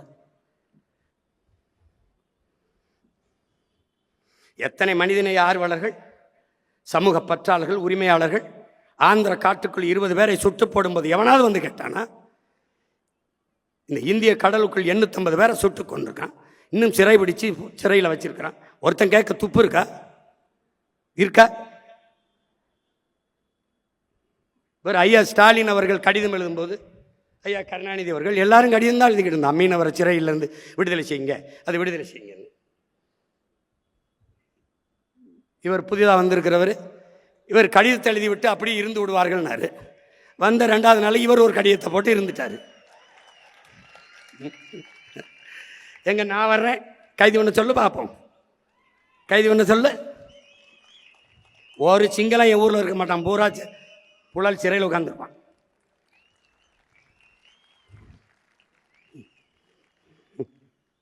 அவனுக்கு தெரியும்.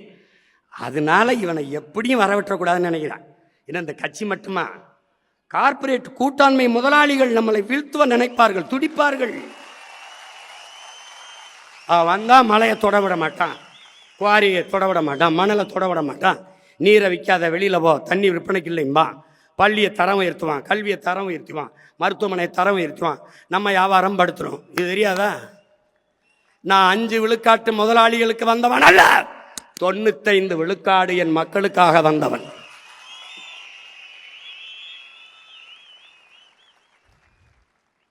இதுவரை வாழ்ந்தது போல இனி எப்போதும் வாழ முடியாது என்ற நிலை உருவாகுமானால் மக்கள் தாங்களே கிளர்ச்சி செய்து போராடுவார்கள் என்கிறார் லெனின். அது நடக்கும். தண்ணி கிடைக்காது, சோறு கிடைக்காது, வேலை கிடைக்காது.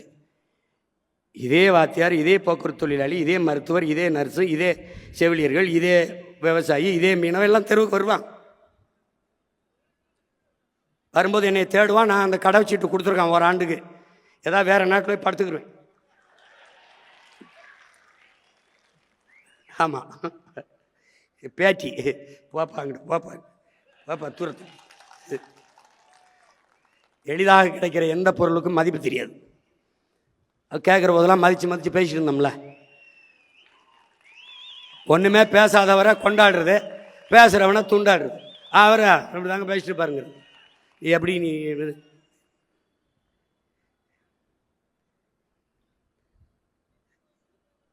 எப்படி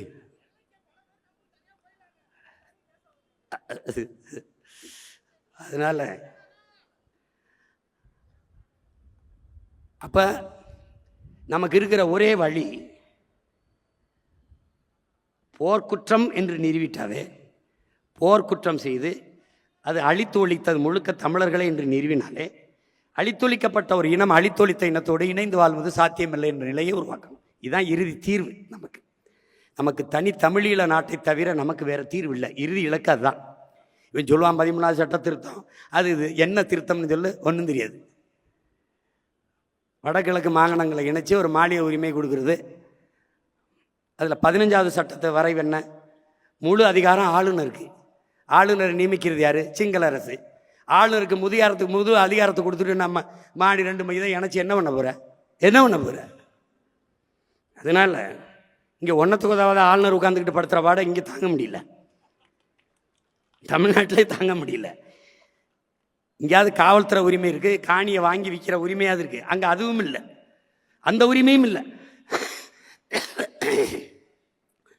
அதனால நமக்கு இருக்கிறது ஒரு பொது வாக்கெடுப்பு. இப்போ நம்மகிட்ட அதிகாரம் இல்லை, அதனால நம்ம பேசிக்கிட்டே இருக்கோம். அதிகாரம் வந்தவரும் அதை நோக்கித்தான் நகர்வு. அனைத்து உலகங்களும் பயணம் செய்து என் அன்பு சொந்தங்களெல்லாம் ஒன்றிணைத்து பன்னாட்டு சமூகத்தில் முறையிட்டு ஒரு பொது வாக்கெடுப்பு, ரெஃபரண்டம். எப்படி கிழக்கு தைமூர், மேற்கு தைமூர், அண்மையில் சேர்பியா, கொசோவா, அண்மையில் தெற்கு சூடான் பிரிந்தது போல பொது வாக்கெடுப்பு. ஒரே இலங்கைக்குள் வாழ்கிறீர்களா அல்லது தனித்தமிழ் ஈழமாக மீள்கிறீர்களா?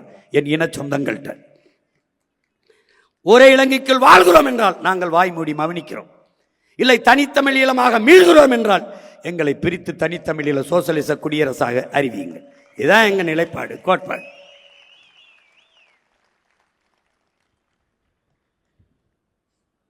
அதை நோக்கிய பாய்ச்சலுக்கு தான் நமக்கு இருக்கிற கடைசி வாய்ப்பு. அதுதான் அரசியல் தீர்வு.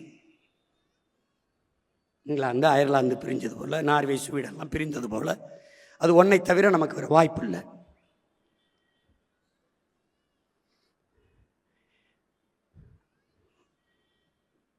இங்கே 35 ஆண்டுகளாக ஒரு தலைமுறையை தாண்டி வாழ்கிற என் இன சொந்தங்கள், இந்த நிலத்திலே, தமிழர் தாய் நிலத்திலே 2 லட்சத்திற்கும் மேற்பட்ட ஏதிலிகள் என் இன சொந்தங்கள் இருக்கிறார்கள். அவர்களுக்கு இவர்கள் குடியுரிமை கொடுப்பதில் என்ன பிரச்சனை பாருங்க. திபெத்தியனுக்கும் இந்த நாட்டுக்கும் ஏதாவது சம்பந்தம் இருக்கா? தலாய் லாமா தலைமையில் இந்த திபெத்தியனுக்கு குடியுரிமை கொடுத்து, வணிக வளாகம் கொடுத்து, திரையரங்குகள் கொடுத்து, பள்ளி கல்லூரிகளை கொடுத்து, எல்லாம் கொடுத்து இந்த நாடு அங்கீகரிக்குது திபெத்தியனை. இந்த நாடு நாடாவதற்கு முன்பே நிலைத்து வாழக்கூடிய பூர்வீக மக்கள் நாங்கள். இந்த நாட்டின் விடுதலைக்கு செக்கிழுத்து சிறைப்பட்டு தூக்கிலதங்கி செத்தம் மறவர்களின் பிள்ளைகள் நாங்கள். இந்த நிலம் முழுமைக்கும் என்னது, இந்த நிலப்பரப்பு முழுதும் தமிழை தாய்மொழியாக கொண்ட நாகர்களை பரவி வாழ்ந்தார்கள். அறிவாசான், அண்ணல் அம்பேத்கர். தெற்காசிய முழுமைக்கும் பரவி வாழ்ந்தவர்கள் தமிழர்கள். மற்ற இனங்கள் எல்லாம் வந்து குடியேறியவர்கள். டோனி ஜோசப், ரிச்சர்டு மார்டினும் ஆய்வு கட்டுரைகளை நிறுவுகிறார்கள். அப்படிப்பட்ட ஒரு இனம், இந்த நிலத்திற்கும் சிங்களனுக்கும் என்ன சம்பந்தம் இருக்கிறது? அவன் நண்பன் என்றால் நான் யார்?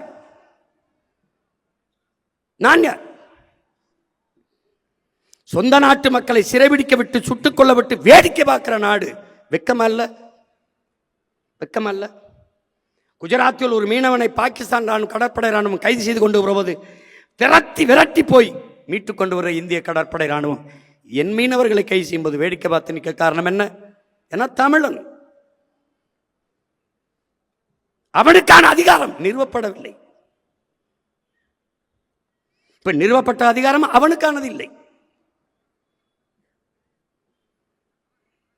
இங்க சிக்கல் அதுதான்.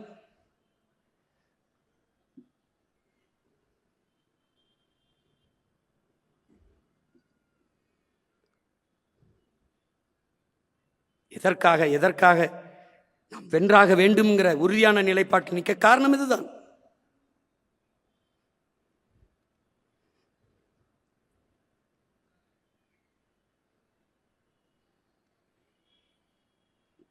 இன்னைக்கு வரைக்கும் அந்த கச்சத்தீவை கொடுத்த நிலத்தை திருப்பி எடுக்க முடியல.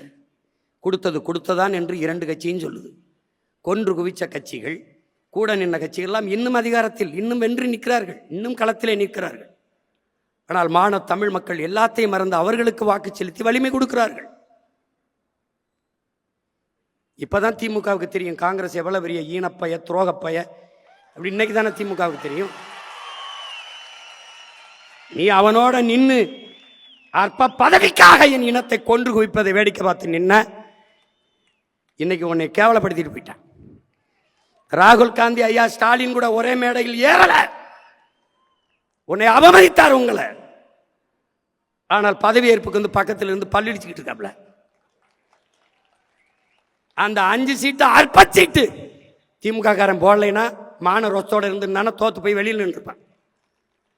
போட்டவனை வெள்ள வச்சு அங்க போய் அவன் நிற்கிறாப்ல. பதவி இருக்கும்போது தீய சக்தியெல்லாம் தூய சக்தியா மாறிடுச்சு. வந்துட்டாப்ல. தீய சக்தியின் வாக்க வாங்கி எங்க ஊர்ல கீரை ஆகும், கீரை சாறு ஆகாதும்பாங்க. புரியுதா? கீரை சாப்பிடுவான், கீரை சாறு குடிக்க மாட்டேன். திமுக ஆகாது. திமுகவால் ஓட்டு வாங்கி ஜெயிச்சு வந்த எம்எல்ஏலாம் ஆகும். இந்த தோல்வியும் இந்த அவமானமும் திராவிட முன்னேற்ற கழகத்துக்கு நிகழ்ந்ததில் எனக்கு பெருமை, மகிழ்ச்சி.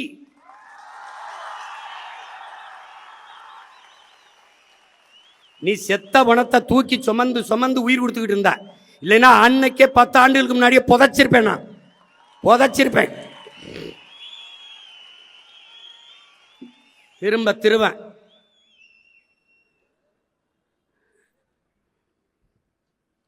கொடுமை.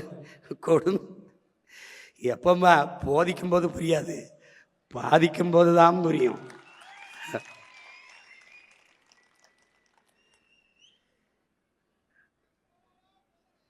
அதனால என் அன்பு சொந்தங்கள், என் அன்பு உடன் பிறந்தார்கள்,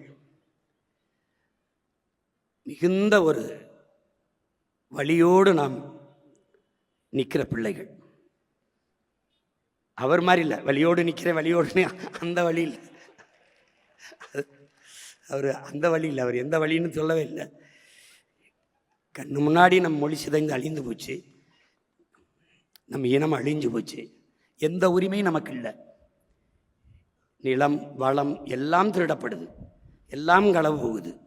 அதே மீத்தேன் எடுப்பாக மறுபடியும் ஸ்டெர்லைட் திறக்கப்படுறதுக்கு வாய்ப்பு இருக்குது, மறுபடியும் வாய்ப்பு இருக்குது. அடியில் அகர்வால் நேரடியாக வாழ்த்து போடுறானே, என்ன பெரிய தம்மைனா சின்ன தம்மைனா, அவன் எதுக்கு வாழ்த்து போடுறான்? அந்த நிமல ராஜபக்சே வாழ்த்து சொல்கிறான். அவன் பக்கத்தில் வாங்கி குடிக்கிற நாய் இங்கே வந்து குலைச்சிக்கிட்டு இருக்கு ஒரு நாய். அது அவனுக்கு பிரச்சனைன்னு ஆமகரி தின்னா இல்லையான்னு உங்கள் டேய் உங்களையெல்லாம் டேய் நாய், உனக்கு தமிழில் எங்கே இருக்குது, தெற்கு இருக்கா வடக்கு இருக்கான்னு தெரியாது, என் தலைவன் நின்ன திசை தெரியாது. நாய் ஆடு இப்போ தான் இருக்கு. ஒரு 6 மாதம் 7 மாதம் கழிச்சு உள்ள வந்திருந்தீன்னு வச்சுக்க, தப்பிச்சு போ. ஆமக்கறி திண்டாரா இல்லையா? ஏன்னா அவ்வளோ பெரிய பன்னாட்டு குற்றமாடாது. நான் இதை சொல்லி தொலைச்சிருக்க மாட்டேன். எங்க ஆள் சும்மா இருக்காம எது சொன்னாலும் அங்கே போய் சொல்லுங்க பாப்பா. நீங்கள் ஆமக்கறி சாப்பிட்டீங்களா, ரொம்ப நல்லா இருந்தது, அங்கே போய் சொல்லணும். AK-74 பயிற்சி கொடுத்துட்டு அப்போ ரஷ்யாவில் இருக்குது, அதுக்கப்புறம் நம்மக்கிட்ட இருக்குன்னப்பா. அப்போ இந்தியாவில் AK-74 இல்லை. இப்போ இந்தியாவிலே AK-74 சுட்ட ஒரு ஆள் நான் தான் இருக்கேன்னா, ஆமாம் அது அங்கே போய் சொல்லுங்கள். அவர் சொன்னதுனால வந்து சொன்னேன், இல்லைன்னு நான் எதுக்கு சொல்கிறேன்?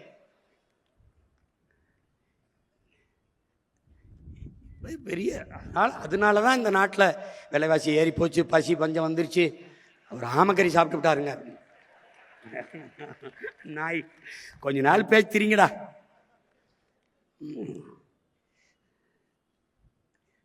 ஆனால் பச்சை மட்டை வைத்தியம் உறுதி தான், உறுதி தான் வைக்கல. என்னடா நான் என்னமோ அப்படியே ஆட்சியில் இருந்து அப்படியே தோக்கடிக்கப்பட்ட மாதிரி தோத்தாண்டா நின்னோம். முட்டையில் ஆரம்பித்தோம், சுழியத்தில் 4 லட்சத்துக்கு வந்தோம். அப்புறம் 18 ஆகணும், அப்புறம் 30 ஆனோம், அப்புறம் 36 ஆகணும், இப்போ 20 ஆயிருக்கோம்.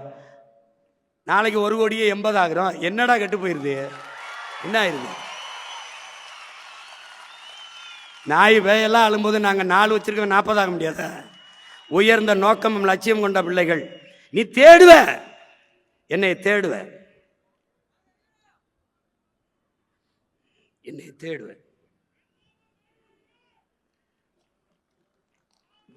நீ என்னை கொஞ்ச நாள் விட்டு என்னை சமாளிக்கிறதுக்கு ரொம்ப கஷ்டப்படுவீங்க நீங்கள். ஏன்னா நான் அடங்க முடியாத வெறியில் இருக்கேன்.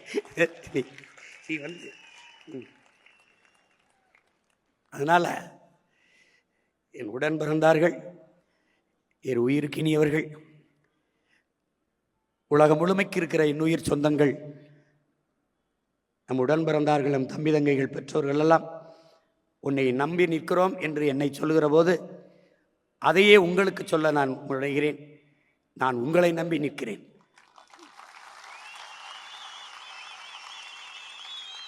என்னுடைய அசைக்க முடியாத அடர்த்தியான நம்பிக்கையை நீங்கள் தான்.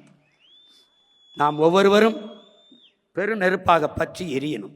ஒருவர் 10ஆவும் 10 100ஆவும் பகைவர் நடுங்கும் படையாவும் என்கிற கோட்பாடு அப்படியே இருக்கிறது. வேலையை சிறிதாக்கி வெற்றியை எளிதாக்க வேண்டும்.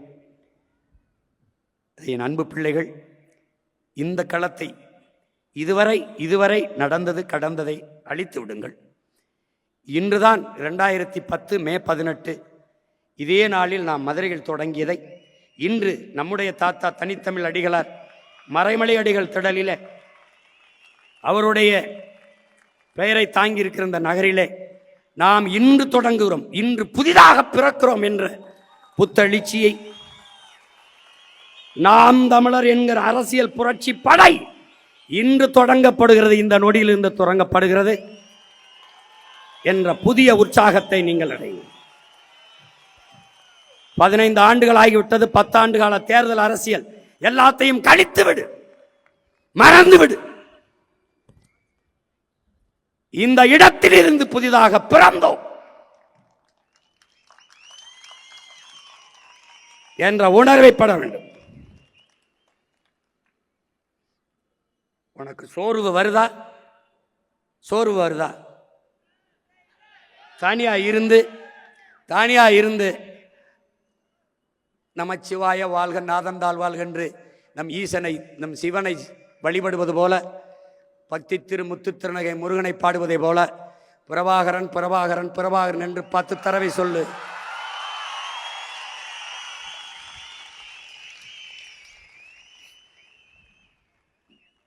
சோர்வு வருதா?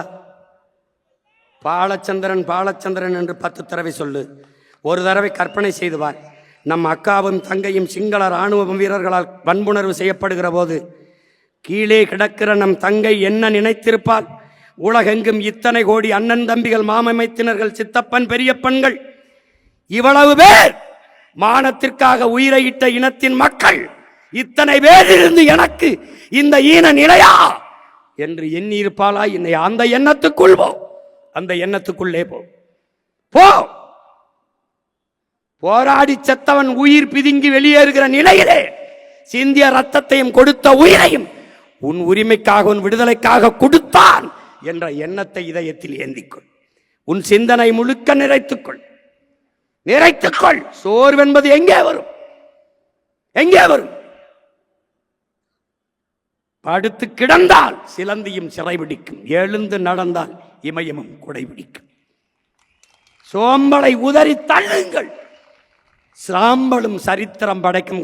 சோம்பலை உதறி தள்ளுங்கள், உங்கள் சாம்பலும் சரித்திரம் படைக்கும். ஐயா அப்துல் கலாம் சொன்னது மாதிரிதான், நம் பிறப்பு சாதாரணமாக இருக்கலாம், ஆனால் இறப்பு சரித்திரமாக இருக்க வேண்டும் என்பதை தன்மானமும் இனமானம் கொண்ட என் உயிர் தம்பி தங்கைகள் கவனத்தில் வச்சுக்கணும். தம்பி பாலச்சந்திரனை பார், சுத்தி இராணுவ வீரர்கள் துவக்கோடு, பிஞ்சு குழந்தை, ஒற்றை மகன், ஒரு உறவினரும் இல்லை. அவன் என்ன நினைத்திருப்பான்? எத்தனை சித்தப்பன், எவ்வளவு பெரியப்பன், எவ்வளவு மாமன் மைத்துனன், என்ன அத்தா அக்கல, எவ்வளவு அக்கா தங்கை, யாருக்காக என் அப்பன் நாடு கட்டு போராடினான், யாருக்காக என் அண்ணா எல்லாரும் உயிரை கொடுத்தார்கள், என்ன நினைத்திருப்பான் அந்த பிஞ்சு நெஞ்சு. சற்று நேரம் என்ன சிந்திச்சிருக்கும் என்பதை எண்ணிப்பார். உனக்கு சோம்பல் வந்தது, தற்சோர்வு வந்தது என்றால் பிறகு பார்க்கலாம். பக்கத்தில் நிற்க வைத்து 5 குண்டுகளை நெஞ்சில் பாய்ச்சி கொள்ளும் போது, நெஞ்சு கிட்டே துவக்கை கொண்டுகிற போது அந்த பிஞ்சு நெஞ்சு எவ்வளவு துடித்திருக்கும், எவ்வளவு யோசித்திருக்கும் என்பதை உயிரினுமை நீ உடன் பிறந்தார்கள் சிந்திச்சுப்பார், எண்ணிப்பார், எண்ணிப்பார். கால்களை இழந்து, கைகளை இழந்து, விழியை இழந்து, உறுப்புகளை சிதைய கொடுத்து களத்திலே நின்றார்களே நம் வீரர்கள். யாருக்காக? எனக்கு கால் இல்லை, பரவாயில்லை, சுதந்திர தாயகத்தில் என் உடன் பிறந்தார்கள் சுதந்திரமாக நடக்க வேண்டும் என்பதற்காக. எங்கள் கண்கள் சிதைந்து போனது, ஆனாலும் பரவாயில்லை, விடுதலை பெற்ற தாயகத்தை எங்கள் பிள்ளைகளின் கண்கள் பார்க்கட்டும் என்பதற்காக. கைகள் இல்லை, இதற்காக. எங்களுக்கு இல்லை, பரவாயில்லை, எதிர்காலத்தில் என் இன பிள்ளைகள் விடுதலை பெற்ற நாட்டிலே பறக்கிற என் தேசிய கொடியை விண்ணுயர பறக்கிற போது கைதட்டி மகிழட்டும் என்பதற்காக. இது எல்லாவற்றையும் மறந்து கடந்து போனால் நீ சுடுகாட்டில் இறந்து கிடக்கிற பிணத்திற்கொப்பானவன். எனக்காக செத்தவனை நான் மறந்தால் நான் இறந்த பிணத்தினும் கேவலமானவன். திரும்ப திரும்ப சொல்கிறேன், நாம் பாதியிலிருந்து, அதிலிருந்து, இதிலிருந்து தொடங்கல, ஒரு புள்ளியிலிருந்து தொடங்குகிறோம். உன் தாய்மொழியை நீ ஆனாவிலிருந்து எழுத வேண்டும். அழிந்து போனது, உன் இனம் செத்து போய்விட்டது. தமிழர்கள் என்று இங்கு யாரும் இல்லை. இருந்திருந்தால் நாம் ஏன் இவ்வளவு கஷ்டப்பட போறோம், இவ்வளவு போராடி கொண்டிருக்கிறோம்? இங்க யாரும் இல்லை, எல்லாம் முடிந்து போனது. ஒரு சுடுகாட்டில் நின்று கத்திருந்தா கூட 10 பிணத்தை எழுப்பியிருக்கலாம். இந்த இனத்திற்கு முன்பு 15 ஆண்டுகளாக நான் பேசியதை விட்டுவிடாதே.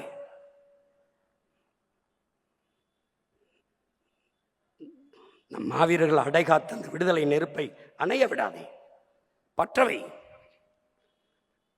முன்னைக்கு முன்னே வேகமாக வேகமாக வேகமாக கடைசி சுற்று, லாஸ்ட் ரவுண்ட் என்ற போது என்ன வேகம் எடுத்து ஓடுவாய்,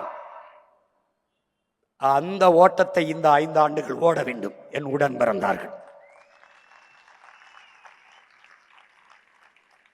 நாம் 100 மீட்டர் 200 மீட்டர் ஓடலை, டக்குன்னு வந்த உடனே கப்பை தட்டிட்டு போகிறது.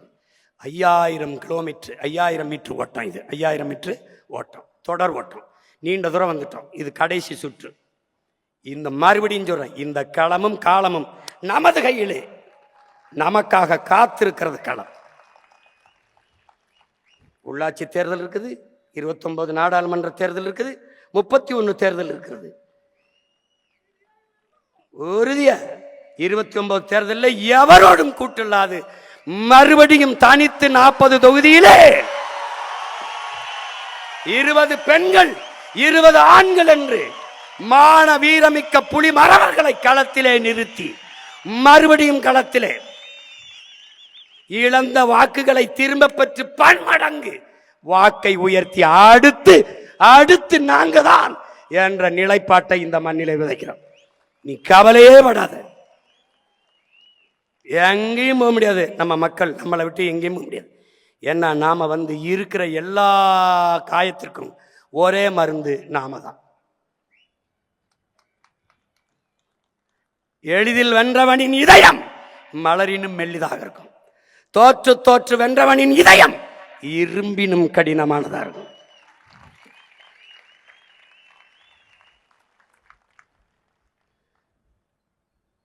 அதனால அவங்க என்ன செய்யறதுன்னு யோசிச்சு முடிவெடுக்கிறதுக்குள்ள 5 வருஷம் ஓடிடும்.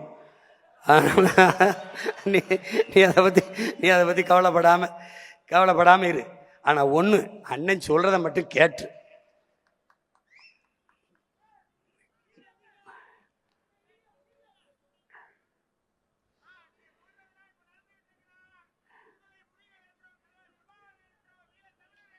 தலைவர் நமக்கு கற்பித்தது தான். சுபாஷ் சொல்றான்ல, உன்னை ஒருவனாலும் தோற்கடிக்க முடியாது, உன் நம்பிக்கையில் நீ தோற்கிற வரைங்கிறான். தலைவர் நமக்கு சொல்றாரு, நல்லவர்கள் கூட தோற்றதாக வரலாற்றில் செய்தி உண்டு, நம்பிக்கை கொண்டவர்கள் தோற்றதாக வரலாற்றில் செய்தி இல்லை. நம்பிக்கையோடு இருங்கள், நம்பிக்கையோடு இருங்கள். வெற்றி மிக அருகில் இருக்கிறது. இப்போ வெற்றி நம்மை தேடி ஓடி வந்து கொண்டிருக்கிறது. நம்பிக்கையோடு இருங்கள், வெற்றி நம்மை தேடி ஓடி வந்து கொண்டிருக்கிறது. நாம் பேசினோம், வெற்றியை தரவில்லை. இனி பேச மாட்டோம், வெல்வோம், தருவோம். பேசிட்டோம். நம்ம பேசலைன்னா பழைய பேச்சை கேட்க தொடங்குவோம்.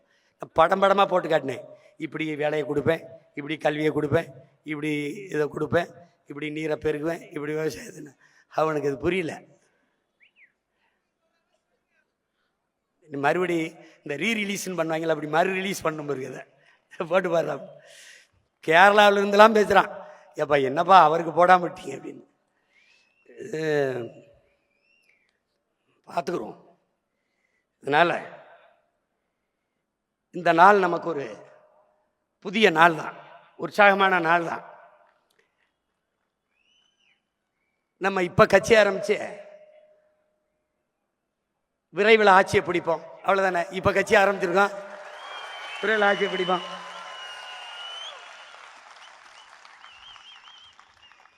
இங்கே எதுவும் மாற போகிறதில்ல, அப்படியே தான் இருக்கும். நாம் வராத வரை நம்ம வந்து தான் மாற்றணும். அதனால் நம்பிக்கையோடு இருங்க. மறுபடியும் அண்ணன் உங்களுக்கு பதிவு செய்ய விரும்புகிறேன், இந்த களமும் இந்த காலமும் நமக்கானது.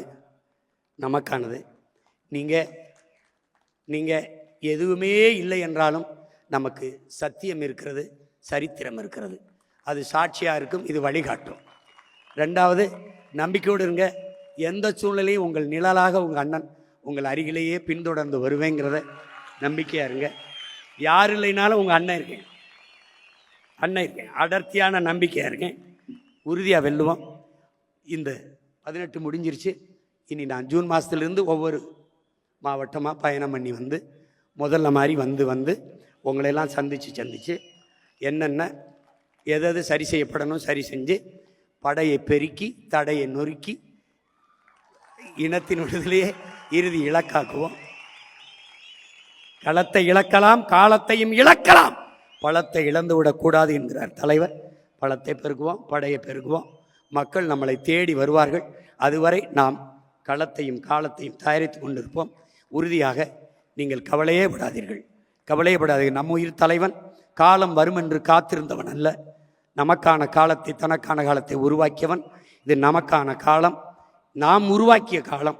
நாம் விதைத்த அளவுக்கு, விதைக்க வேண்டிய அளவுக்கு விதைத்து விட்டோம். இனி முளைக்கும், விடுதலையாக முளைக்கும். நம்பிக்கையோடு இருங்கள். தோல்வி என்பதே நமக்கு இல்லை, வெற்றி ஒன்றே நம் எல்லை. அதை கவனத்தில் வைத்துக் கொள்ள வேண்டும். புரட்சி எப்போதும் வெல்லும், நம் வெற்றி அதை சொல்லும். நம் இலக்கு ஒன்றுதான், இனத்தின் விடுதலை. இனம் ஒன்றாவோம், இலக்கை வென்றாவோம். தமிழ் தாய் வாழ்க, தலைவர் பிரபாகரன் வாழ்க. அமைதியாக எப்படி பாதுகாப்பாக வந்தீர்களோ அப்படி கூடி பாதுகாப்பாக வீடு சென்ற பிறகு எனக்கு செய்தி அனுப்புங்கள். எல்லோருக்கும் நன்றி, வணக்கம். நாம் தமிழர்.